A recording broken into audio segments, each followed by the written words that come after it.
Bendito Dios, cuando tu pueblo se reúne en tu nombre, creemos, Señor, que tu presencia real está, Señor, en medio de tu pueblo, Padre. Nosotros venimos a honrarte, venimos a alabarte. Permite, oh Dios, que mientras escuchamos tu palabra, Señor, nosotros podamos entender el mensaje de tu palabra, no solamente con nuestra mente, Señor, sino que también nuestro corazón, Padre, pueda sentir, emocionarse también en un sentido por ti, Padre. Y que por la obra de tu Espíritu Santo también nosotros querramos, Señor, como dice tu palabra, podamos aplicar también tu palabra, Señor. Tu palabra dice que bienaventurados son los que oyen, bienaventurados son los que leen, pero también los que guardan tu palabra. Dichosos. Así que permítenos, Señor, por la obra de tu Espíritu, vivir en esta dicha, Señor. En Cristo te damos gracias. Amén. Amén. Bien, hermanos, la enseñanza de hoy viene del libro de los Hechos, capítulo 10, del versículo 1 hasta el versículo 33. Ese es el pasaje que vamos a estar estudiando en la noche de hoy. El hermano Juan leyó ese pasaje. Vamos a tener abierto ahí ese pasaje, Hechos capítulo 10, del versículo 1 hasta el versículo 33. Tenga ahí abierta su Biblia. Vamos a estar hablando a la luz de este pasaje, cómo el Espíritu Santo sigue, ¿verdad?, obrando más allá de las barreras étnicas. Cómo el Espíritu Santo sigue más allá de las barreras o los obstáculos que se puedan levantar para que el Evangelio no avance. Si ustedes recuerdan por dónde quedamos la última vez, en el capítulo 9, vimos cómo el apóstol Pedro es usado por el Señor para curar a Eneas, y él reconoce que es el poder del Señor Jesucristo. ¿Recuerdan? Él no dijo yo te sano, él dijo Jesucristo te sana. Y luego en los versículos siguientes, el versículo 36, se habla de esta mujer Dorcas que fue resucitada, ¿no? Y si ustedes recuerdan, en la curación de Eneas, Pedro estuvo ¿dónde? ¿Dónde fue que estuvo él? Según el versículo 33.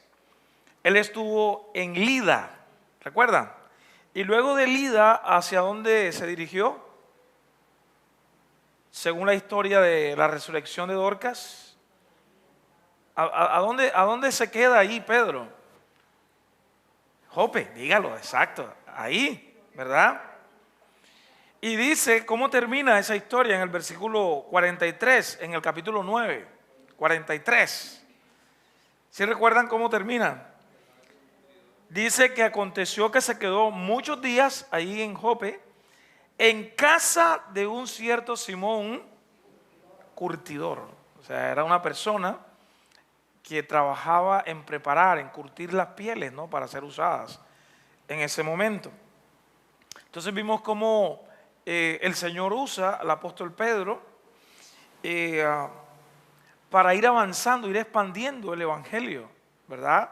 Recuerdan ustedes en Hechos capítulo 1, versículo 8, el Señor había prometido que el Evangelio sería predicado en Jerusalén, Judea, Samaria y hasta lo último de la tierra. Y eso es lo que estamos viendo aquí, ¿no? Los apóstoles que estaban ahí predicando en Jerusalén, comienza a haber persecución.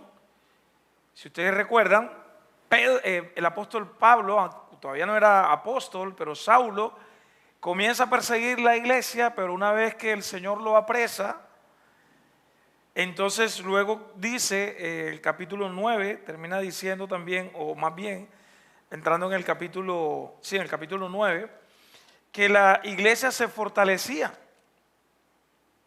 En el capítulo 9, el versículo 19, dice que Saulo también se fortalecía y comenzó a predicar el evangelio, pero también la iglesia se fortalecía y predicaba la palabra de Dios. Pero luego pasamos de Pablo al apóstol Pedro, y Pedro entonces está ahí en ese lugar, en Jope, que decíamos que quedaba, no sé si te recuerdan, que quedaba al oeste del mar Mediterráneo, que de hecho ese es un dato importante, porque para poder trabajar, curtir las pieles, trabajar las pieles, se necesitaba que quedara ahí cerca, ¿no?, de este mar Mediterráneo, donde donde ellos podían limpiar las pieles, ¿verdad?, y hacer todo ese trabajo. Pero luego vemos aquí que Pedro se va acercando más, y es el Señor preparando el corazón de este hombre para predicar el evangelio a los gentiles. ¿Quiénes eran los gentiles? Bueno, todos aquellos que no eran judíos, que no eran parte del pueblo judío o del pueblo de Israel. Y el capítulo empieza diciendo que había en Cesarea un hombre llamado Cornelio, y que este hombre era un centurión, ¿verdad?, de la compañía llamada la Italiana, que era piadoso, temeroso de Dios, con toda su casa, y que hacía muchas limosnas al pueblo y oraba a Dios siempre. Y algo ocurrió con este hombre. ¿Qué fue lo que ocurrió? Este hombre tuvo una visión clara de un ángel. Y este ángel, en esta visión que él tiene, le da unas instrucciones, si ustedes recuerdan, ¿no? Esta visión que él tiene se la da como a la hora novena, es decir, más o menos como a qué hora, 3 de la tarde, ¿no? ¿Sí? La hora novena, esa era la hora, ¿no?, haciendo como un cálculo para nuestros días. Y entonces el ángel le dice, en el versículo 4 dice que él, mirando al ángel fijamente, y estaba atemorizado, dijo: ¿qué es, Señor? Y entonces le dijo: tus oraciones y tus limosnas han subido para memoria delante de Dios. Y luego le da una instrucción, ¿sí? Pero entonces vemos, empezando con este encuentro, cómo se remueve esa barrera étnica, ¿sí?, para la difusión del evangelio. A partir de ese momento, el evangelio llegaría de manera libre, en un sentido, a los gentiles. Los judíos entendían en su momento que, bueno, que Dios, el Dios de Abraham, de Isaac, de Jacob, se había revelado a ellos, y que ellos eran en un sentido muy privilegiados, y que ellos eran el pueblo de Dios. Ellos pensaban que ellos eran los únicos, ¿no? Pero sabemos a la luz de todas las escrituras que cuando el Señor habla de el pueblo de Dios, no estaba hablando de manera específica acerca del pueblo de Israel o del Israel étnico, sino que él estaba haciendo referencia a el Israel en un sentido espiritual, es decir, al pueblo de Dios, a la iglesia, a todos los creyentes. Pero el evangelio llegaría de manera libre, y es un momento importante en la historia de la salvación.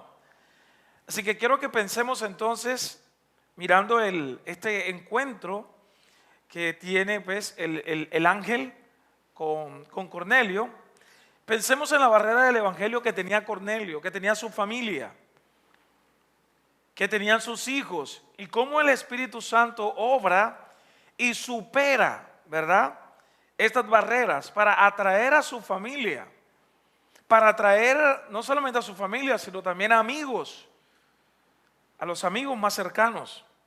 Pero también que pensemos, también de un lado, desde la perspectiva de Pedro, Pedro también tenía barreras, ¿sí?, que le impedían hasta cierto punto predicar el evangelio a los gentiles. Entonces veamos entonces en primer lugar las barreras para llevar el evangelio, mirando entonces ese encuentro que tiene el ángel con Cornelio, ¿verdad?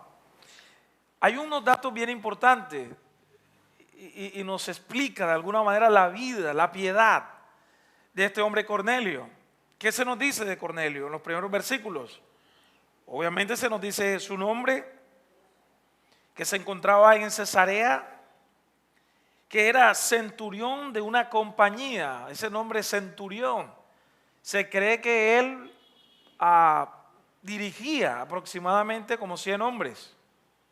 Era un oficial, algo así como en nuestros días como un capitán, un oficial. Pero también dice que este hombre dirigía una compañía, o sea, es decir, estos 100 hombres aproximadamente, y esa compañía se llamaba La Italiana. Pero también se nos dice que este hombre era un hombre piadoso, que era un hombre temeroso de Dios con toda su casa, que era un hombre que hacía muchas limosnas.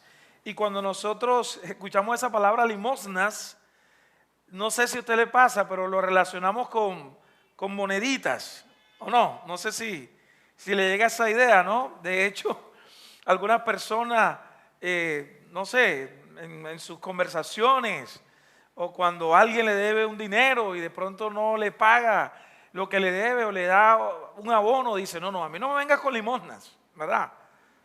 Pensando que es como que... Pero aquí la idea era que este hombre abundaba en obras generosas, que este hombre era un hombre piadoso. Ahora, es importante que estas frases que aparecen ahí, hablando acerca de Cornelio, que era un hombre temeroso, que era un hombre piadoso, que era un hombre que abundaba en buenas obras, dentro del judaísmo existía un grupo de hombres como Cornelio que se les llamaba temerosos, piadosos. O sea, es decir, estas personas se reunían con los judíos ahí a lo lejos, ellos comulgaban de alguna manera con la ley, les gustaba, tenían la creencia del Dios de Israel, pero algo que ellos no podían hacer era poder entrar al templo. Ellos no podían hacer eso porque ellos, por ejemplo, no eran circuncidados. La señal de la circuncisión se la aplicaban los israelitas o aquellos que se convertían a la religión judía. A eso se les llamaba prosélitos.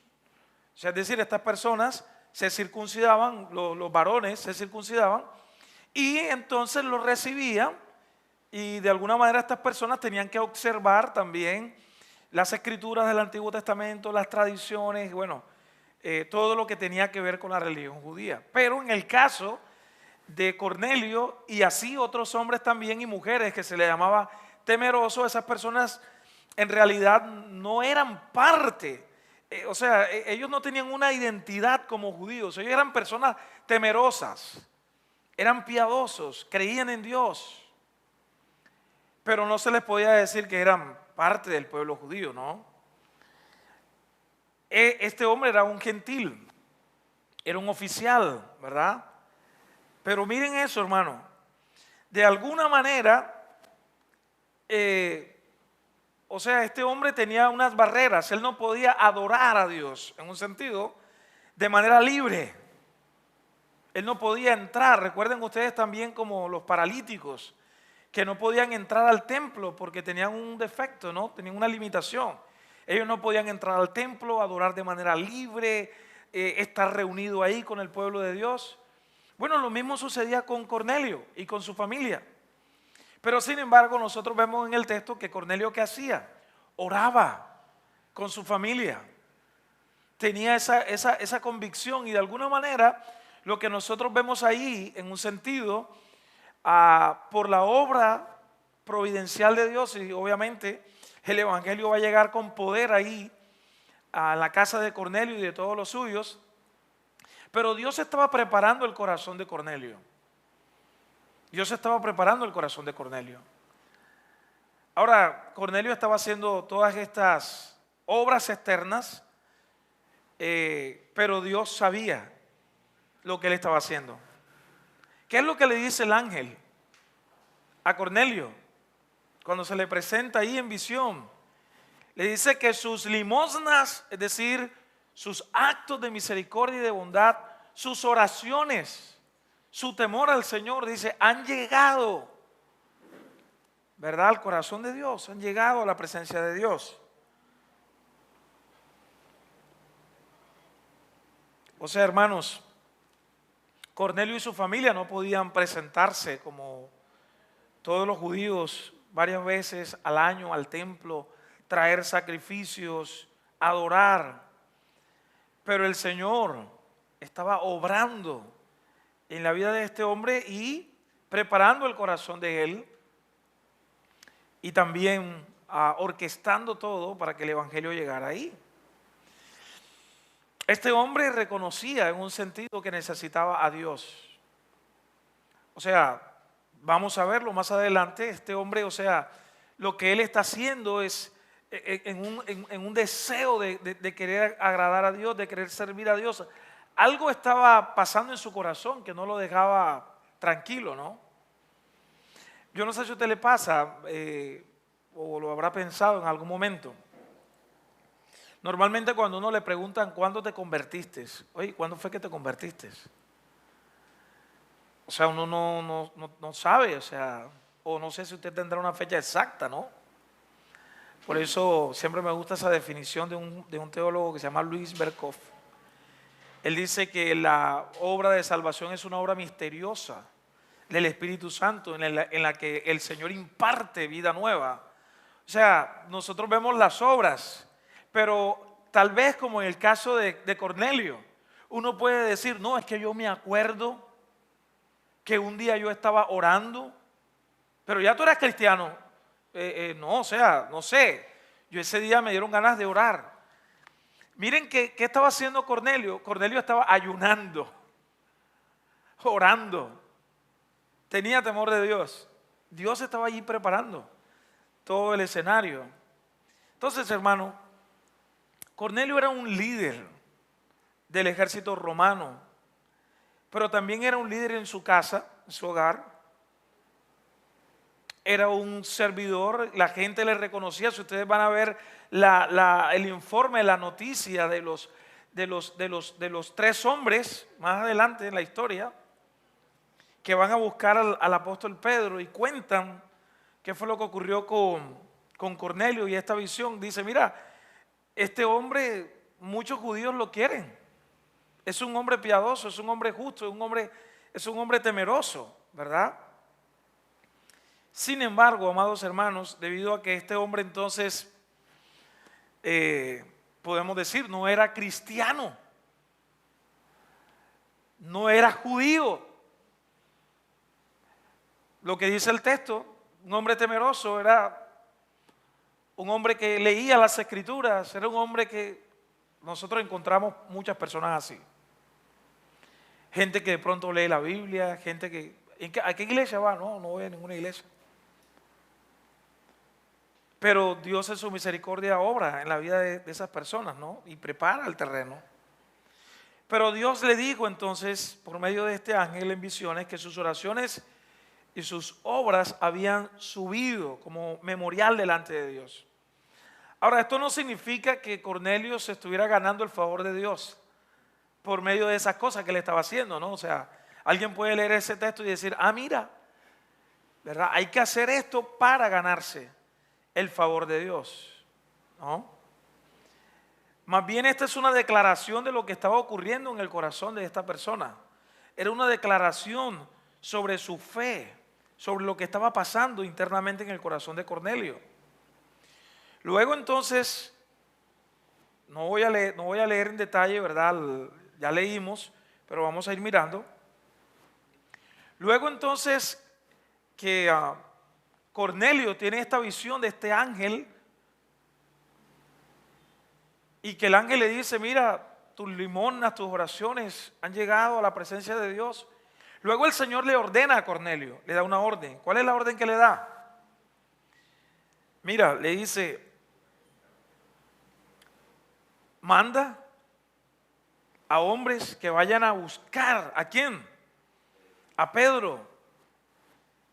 Es interesante en esta historia, hermanos. Yo no sé cómo mucha gente hoy día se deja confundir con los famosos hoy profetas del día de hoy, Nosotros vemos aquí, Pedro no recibió,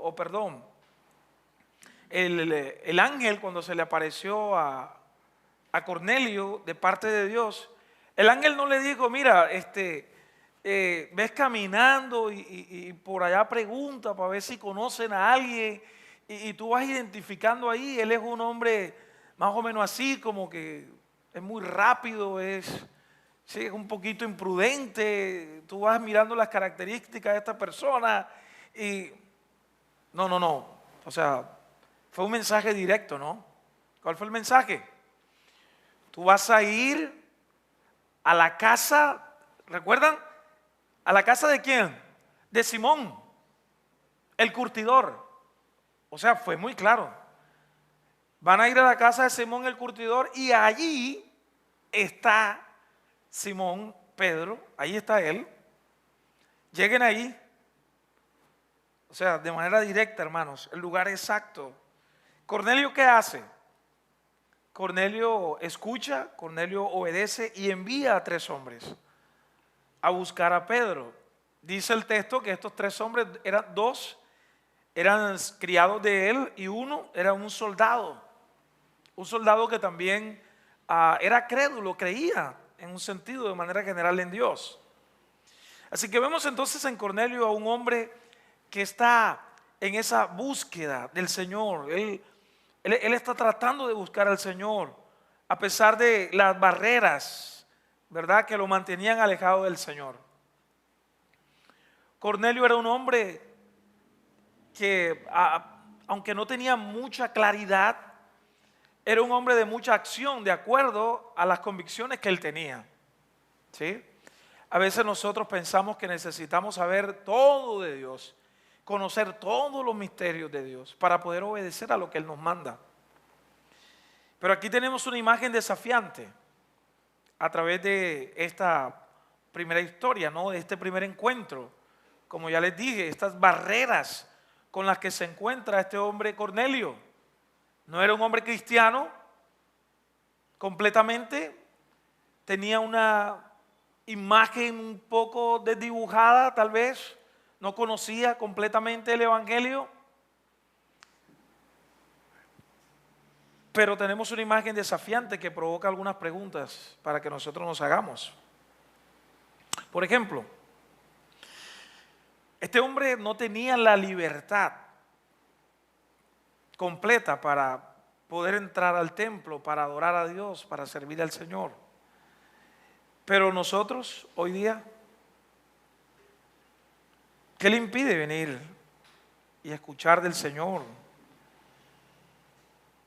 ¿Tengo más oportunidades que este hombre? O sea, ¿tengo más oportunidades que Cornelio? Por supuesto. Piensen, por ejemplo, en que hoy nosotros tenemos toda la revelación de Dios completa. Tenemos toda la palabra de Dios. Y podemos buscar a través de la palabra de Dios a Dios. Podemos conocer a Dios por medio de su palabra. Pero hay barreras en mí que me impiden seguir a Jesús como debería seguirle. Hay barreras.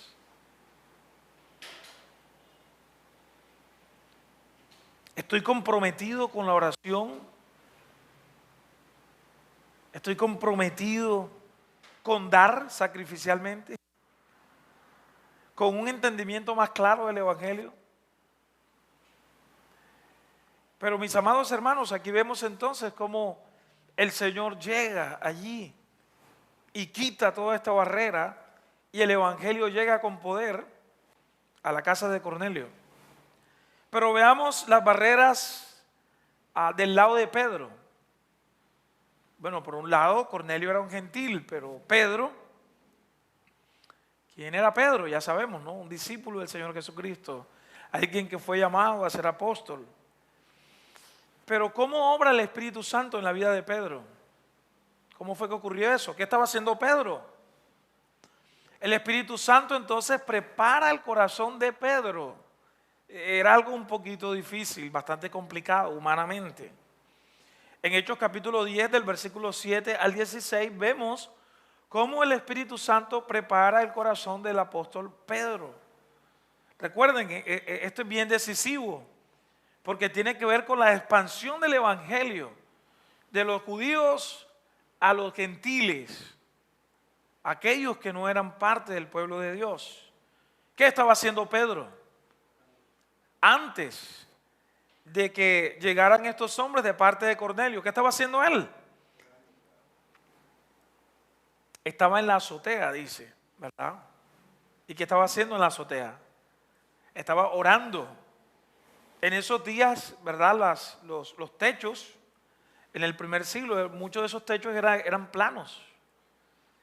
Entonces la gente podía estar ahí, acostada, sentada, meditando, orando. Pedro estaba en la azotea orando. ¿A qué hora estaba orando Pedro? Dice que a la hora sexta, es decir, como más o menos que 12 del mediodía. O sea, se puede orar también a esa hora, ¿no? Pedro estaba orando ahí. Pero mientras él estaba orando, miren, Dios está preparando a Pedro. Él estaba orando y de repente tuvo hambre, le dio hambre. Así que entonces tuvo hambre y mientras esperaba la comida, estaba aquí el apóstol Pedro esperando la comida, a ver qué comida le iban a traer. Y de repente tiene una visión, hay un éxtasis que ocurre en él. Y él ve una visión. Y en esa visión, ¿qué ocurre? El cielo, escuchen esto, hermanos. Él está ahí, o sea, no es algo tangencial que él puede tocar ahí, ¿no? Pero él está viendo, tiene una visión y en esa visión el cielo se abre. Y él ve descender del cielo como un lienzo. Era como un lienzo que bajaba del cielo a la tierra. Él estaba pensando en comida. Y en ese lienzo, ¿qué es lo que ocurre? Había un menú, pero no era el menú que él estaba esperando. O sea, él estaba pensando en una comida, no sé, tal vez exquisita o algo. Él estaba esperando su comida, ¿no? Le dio hambre. Pero de repente él ve en este lienzo, dice el texto, animales, ¿verdad? Cuadrúpedos terrestres también, reptiles y aves del cielo. Y él está viendo todo esto, él es un judío, y dentro de toda esa cantidad de animales, hay animales que para el judío en ese momento eran animales impuros, o sea, animales que él no podía comer, como por ejemplo el cerdo. Y él está viendo todo eso, él es un judío y él dice, no, esos son animales impuros, esos son animales comunes, yo no puedo comer eso. Pero él escucha una voz que le dice, ¿cuántas veces? Dice 2 veces se escucha una voz que le dice, mata y come, mata y come. Imagínense, yo no sé, hermanos, usted come de todo, pero imagínense usted esta escena, ¿verdad? Ahí. Y usted ve una cantidad de animales, reptiles, animales que usted nunca ha visto, o tal vez sí, pero animales que usted no puede comer, porque no le gusta, no es de su apetito, y usted tenga que pensar en, tengo que comer alguno de estos animales. O sea, ahora, nuevamente, en el caso de Pedro, era algo, no podían comer ciertos animales, eran impuros, y eso tenía un significado. Obviamente, ¿cuál era el significado de eso? Porque Dios mismo era el que había hecho esa clasificación de animales puros y animales impuros, y tenía un significado, tiene un significado. Y es, obviamente, el Señor está con los animales, bueno, con otros ejemplos también, diciendo que el pueblo de Dios es puro, que el pueblo de Dios es apartado, que el pueblo de Dios es santo, ¿verdad? Porque eso es lo que dice más adelante en un texto del Antiguo Testamento. Pero bueno, él está viendo todo esto y escucha la voz que le dice que mate y come. Y Pedro entonces responde de manera inmediata, le dice al Señor que no, ninguna cosa común o inmunda yo he comido jamás. O sea, yo no he comido jamás cerdo, yo no he comido jamás este tipo de pescado prohibido, yo no he comido jamás todos estos animales que tienen pezuña y bueno. Pero el Señor le responde y ¿qué le dice? Que lo que Dios limpió no lo llame común o inmundo. El mismo Señor le dice eso. Entonces Pedro no sabe, no conoce el significado de todo eso. El significado no tiene que ver realmente con los animales. Porque normalmente yo he escuchado a algunos hermanos decir, mira, aquí vemos entonces en este listado, ¿verdad? Los animales impuros y esto, y el Señor dice mata y come, y eso significa que tú puedes matar y comer de todo. Y que bueno, eso está bien. Bueno, en un sentido, nosotros podemos comer de muchos animales, ¿verdad? Que en el Antiguo Testamento eran impuros, pero bueno, digamos hoy un cerdito, ¿no? Asado al barril o algo así, podemos comer eso. Pero en esos días no, ¿verdad? Era bien difícil. Entonces él está pensando, Pedro está pensando, ¿qué significará eso? Y él está pensando en eso. Miren eso, hermano, mira cómo Dios orquesta todo. Dios está preparando el corazón de Pedro. Y mientras él está pensando, ¿qué es lo que ocurre? 3 hombres llegan ahí a la casa. 3 hombres llegan. Y entonces el mismo Señor le dice a Pedro, levántate, baja y acompáñalos, no dudes. Y le dice, yo los he enviado. Así que entonces él dice, no, esto es de Dios. Y él baja entonces de una vez. Hermanos, a la luz de esto, ¿qué vemos nosotros? Fue el Espíritu Santo quien envió a estos mensajeros, ¿verdad? Y es el Espíritu Santo el que le dice a Pedro que vaya con estos mensajeros. Y es el mismo Espíritu de Dios, es el mismo Dios el que también obra en ese encuentro, ¿verdad? Con Cornelio. Lo que Pedro había visto en esa visión se explica muy claramente a la luz del Antiguo Testamento. Ya lo dije, la separación entre animales limpios y animales inmundos. Y Dios lo había diseñado como un ejemplo, como una representación de la separación que Dios mismo había pretendido entre su pueblo y el mundo. Y eso es lo que vemos, por ejemplo, en Levítico 20, versículo 26. El Señor dice, seréis santos para mí, porque yo el Señor soy santo y os he separado de los pueblos para que seáis míos, ¿verdad? Entonces, así como los alimentos en un sentido fueron separados, así el mismo Señor había separado a su pueblo con el propósito de que el pueblo de Dios, de que nosotros seamos su propiedad. Ahora, amados hermanos, a la luz de todo esto, si miramos esta lógica, la conclusión es que si las leyes de los alimentos, o sea, las leyes de estos alimentos entre inmundos y puros han sido abolidas, eso es lo que nosotros creemos, según las Escrituras, especialmente en las cartas del apóstol Pablo en Timoteo, dice que todo lo que Dios ha creado es bueno y que nosotros cuando oramos damos gracias y comemos. Eso significa, hermanos, entonces que si las leyes de los alimentos han sido abolidas, la separación entre judíos y gentiles también ha sido abolida. O sea, hermanos, ya no hay una separación entre colombianos y venezolanos y cachacos y costeños, ¿verdad? En el corazón nuestro a veces hay esas barreras que a veces no nos dejan, ¿no?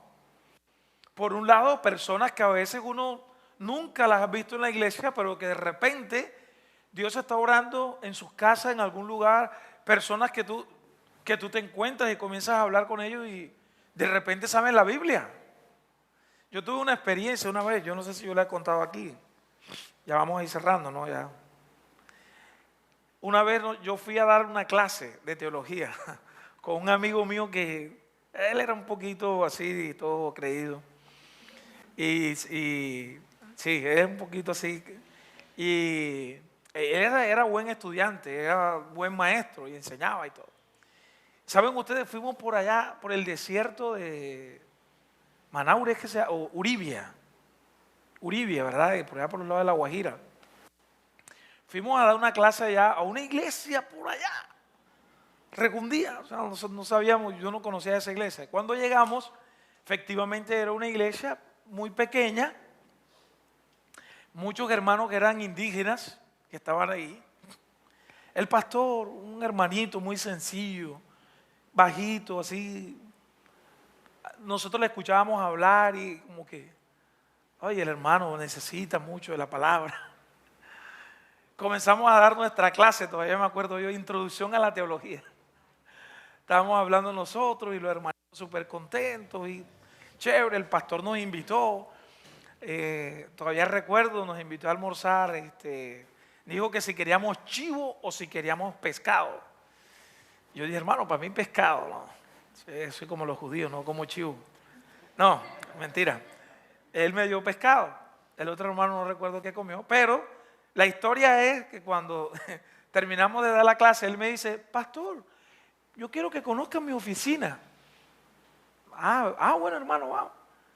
Entramos a la oficinita del pastor, como les digo, un pastor sencillito. Entramos ahí y nos muestra su oficina. Tenía una cantidad de libros ese señor, bastante viejos. Y comienza ese señor a hablarnos a nosotros. Hermano, que por aquí, miren, vean, yo quería mostrarles un estudio que yo hice, hermano. A ver ustedes qué piensan. Sí, dígame. No, un estudio que yo he hecho del Evangelio de Juan. Y comienza ese tipo a hablar en griego. A leernos el Evangelio de Juan en griego.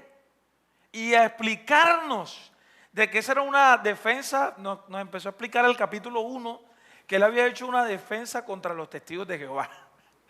En Juan capítulo 1. El otro hermano se llama Rafa, el que iba conmigo. Y Rafa me miraba. Y yo lo miraba a él y nosotros qué vinimos a hacer aquí. O sea, nosotros íbamos a enseñarlos a ellos y ellos terminaron enseñándonos a nosotros, imagínense, ¿verdad? Esas barreras étnicas, ¿no? A veces de uno pensar que yo sé más, o no, ese cómo se ve, ese no es como tan buen cristiano, ¿no? Pero miren cómo terminó todo, ¿no? Cornelio, este hombre, que vamos a ver más adelante cómo termina todo ahí, con esta visita del apóstol Pedro y 6 hermanos que se unen con el apóstol Pedro. Porque Pedro no va solo, hay un grupito de judíos por allá un poquito como temeroso, como que vamos a ver, vamos a acompañar a Pedro, no sea que Pedro se esté torciendo, ¿no? En el evangelio. Pero van y lo acompañan y luego se dan cuenta de todo lo que está ocurriendo, ¿no? Pero hermanos, ¿qué tipo de barreras te separan a ti para poder compartir el evangelio con otros? ¿Verdad? A veces es difícil darnos cuenta de cuáles son esas barreras.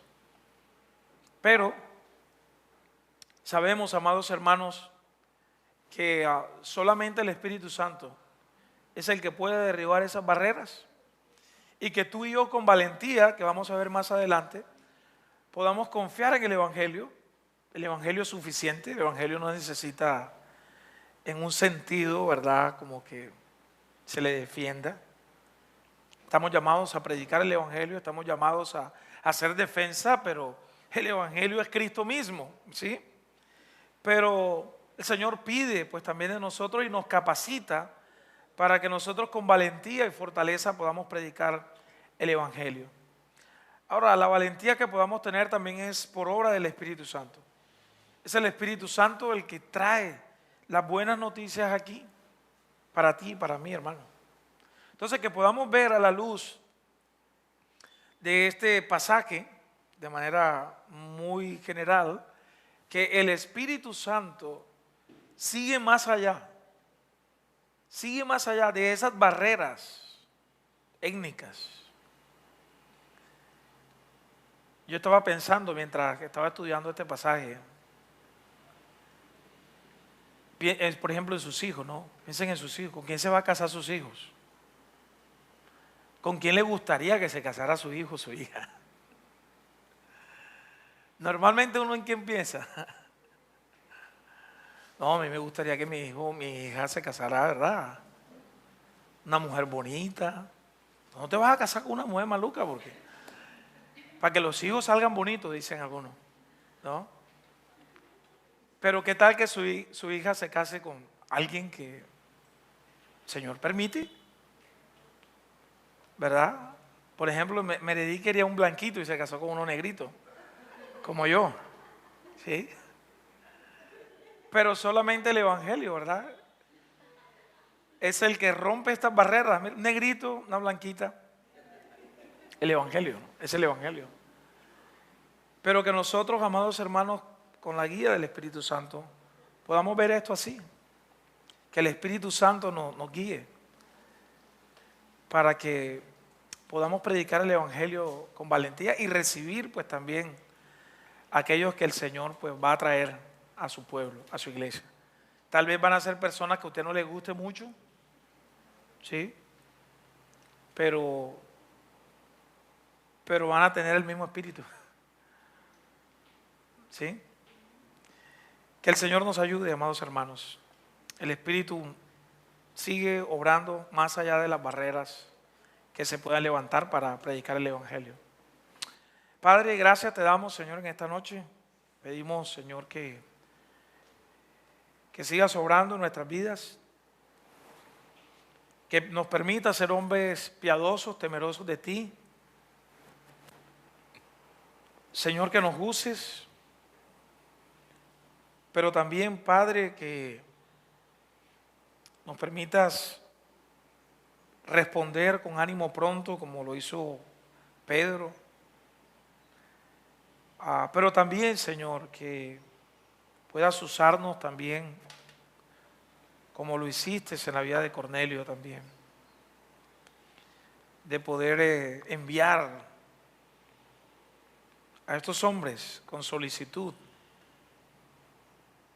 para traer al hombre de Dios que pueda explicar, que pueda guiar, que pueda enseñar.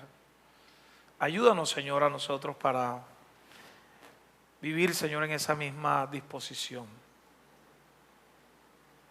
Oramos, Señor, y creemos que tu Espíritu Santo sigue actuando con poder, Señor, para salvar a tu pueblo. El Evangelio de Mateo, capítulo 1, versículo 21, dice que Jesús es el Salvador. Su nombre, Jesús, porque Él salvará a su pueblo de sus pecados. Sigue salvando, Señor, y oramos por salvación en la vida de nuestras familias, de nuestros vecinos, de nuestros hermanos. Pero oramos también por santificación, oramos por valentía, por, Señor, disposición en la vida de nosotros para servir a la obra de tu reino. En Cristo oramos. Amén. Amén. Mis hermanos,